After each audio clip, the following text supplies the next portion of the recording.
Analizar el tema, esta tarde nos acompaña Matthew Turlier, periodista de la revista Proceso. Matthew, ¿qué tal? Me da mucho gusto saludarte. Hola Alberto, muchas gracias. Buenas tardes. Vaya situación en la que se encuentra el gobierno federal, vaya encrucijada. Por un lado le da la bienvenida a más de 300 ciudadanos de Afganistán luego de esa crisis que vivieron hace unos días, y luego les revienta la bomba migrante en el sur de México con estas caravanas que tuvieron que deshacer prácticamente con lujo de violencia. ¿No es así?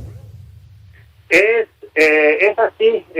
Son dos procesos, digamos, paralelos, muy contradictorios, que muestran pues este doble rasero en la política migratoria mexicana, que por una parte pues el gobierno muy afortunadamente y de manera muy atinada hizo toda una serie de gestiones diplomáticas, humanitarias, para poder emitir salvoconductos para periodistas, sus familiares, para gente de Afganistán, para mujeres, para que pudieran salir de Kabul, del aeropuerto de Kabul, y poderse internar en México de manera temporal, probablemente para pedir un refugio en Estados Unidos o en otro país. Entonces tenemos esta operación diplomática muy afortunada y que es de celebrarse, pero que queda mermada por el disque rescate humanitario que están llevando a cabo en el sureste del país, a través del Instituto Nacional de Migración y la Guardia Nacional, que son dos instituciones ya militarizadas, reprimiendo a personas, separando familias. El colectivo de observación, de monitoreo y observación de los derechos humanos en el sureste afirmó ayer que la separación de familias ya era parte de una estrategia del Instituto Nacional de Migración para someter a los padres, a las madres de familia. Vemos la violencia, vemos los insultos racistas.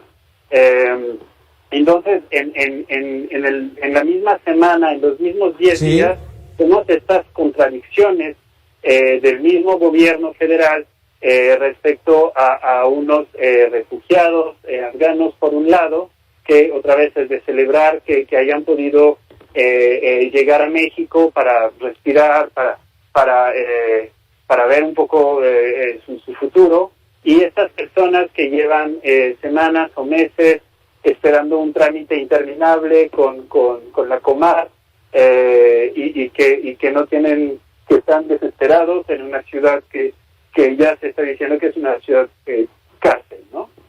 Matthew, en el reportaje que realizas esta semana en el semanario Proceso, también se plantea esa, también otra paradoja que enfrenta el canciller mexicano. Por un lado dice, los ciudadanos afganos vienen porque se están salvando de sus vidas, pero y no es por cuestiones económicas como los centroamericanos y caribeños.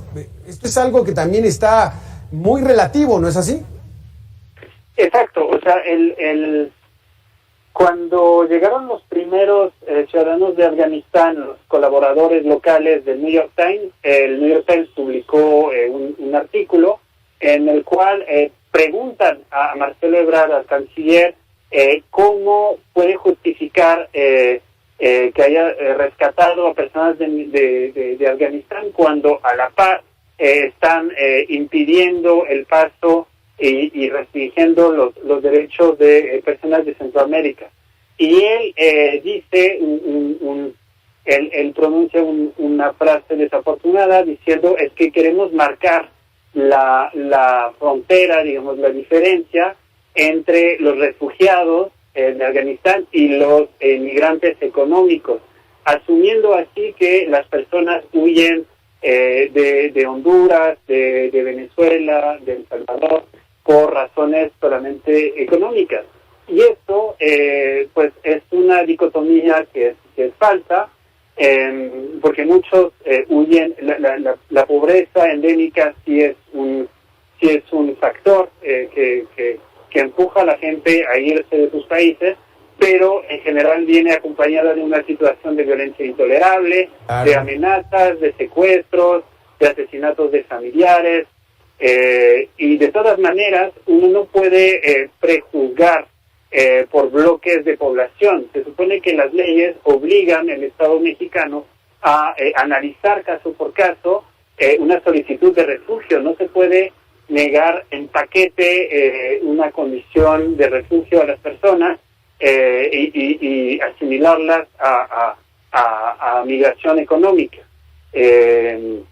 Entonces, pues sí, personas entrevistadas al respecto pues comentan esto, preguntan que técnicamente no hay ninguna diferencia entre una persona solicitante de asilo de Afganistán o de Honduras. Si esta persona teme por su vida en su país, su caso tiene que ser analizado bajo el mismo marco legal aquí en México.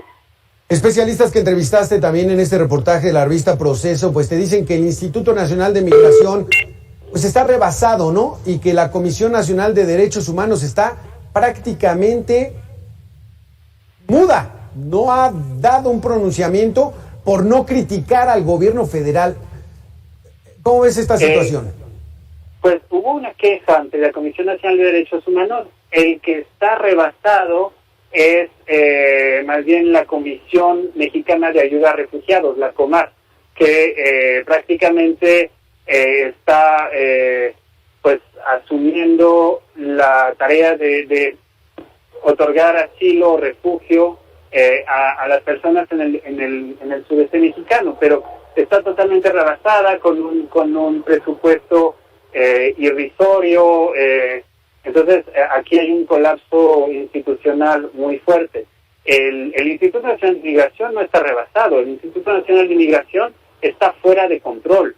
Es decir, que ya desde que pasó bajo una administración militar, desde que la migración pasó de la Secretaría de Gobernación prácticamente a la Secretaría de Relaciones Exteriores, que a su vez dio la administración de la frontera del sureste a los militares, el Instituto Nacional de Migración está actuando de una manera ultraviolenta, sin respetar los derechos humanos. No es que antes los respetaban mucho, pero digamos ya no hay rendición de cuentas, y se ve ahora en los videos que están circulando, en los relatos de compañeras y compañeros periodistas en Chiapas actualmente. O sea, se ve que es una institución que está fuera de control, que no responde a nadie, que no rinde cuentas, y que incurre en prácticas violatorias de derechos humanos con total impunidad.